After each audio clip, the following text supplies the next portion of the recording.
What is the silent treatment?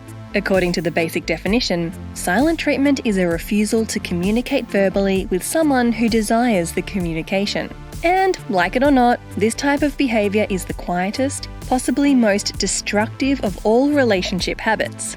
But why? Isn't holding your tongue sometimes a good thing? Unfortunately, the answer is no, not really.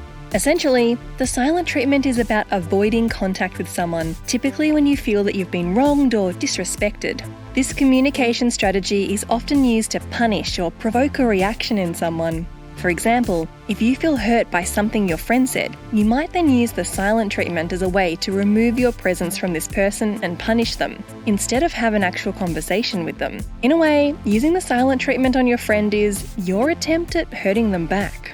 Often the silent treatment is about enacting revenge on someone who hurt you. And while revenge might sound dramatic, when we are hurt by someone and then choose to hurt them back, that's exactly what we're doing, getting revenge. So now that we know what the silent treatment is, let's talk about what it isn't. Silent treatment is not the same as setting boundaries in your relationship.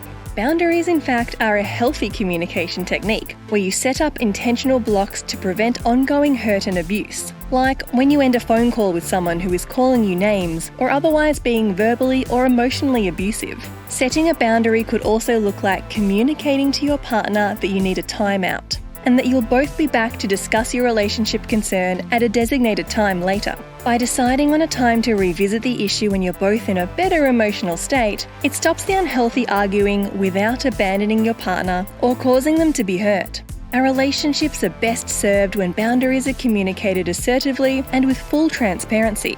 So what should you do when someone continues to cross your boundaries? It's easy then to just go silent and opt out when you get frustrated.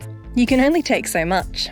But in those moments, it's important to ask yourself why this person keeps doing this. Why do you continue to put up with that kind of behaviour? Talking about your true emotions is incredibly difficult. It's hard work. But you only hurt yourself when we don't express what's really going on in your heart and mind. If you rely on silent treatment to communicate your hurt or anger, it only ends up hurting your relationship in the long run because it instills feelings of abandonment, resentment, and distrust. Pushing through the fear of vulnerability and learning how to be assertive and forthcoming is always the healthier route in communication and the key to a better, more fulfilling relationship. So the next time when you feel yourself leaning into the silent treatment, ask yourself, am I at my best? How can I communicate better? Let us know your thoughts in the comment section below. And if you like this video, give us a thumbs up. And remember to subscribe to YourTango for more helpful relationship advice.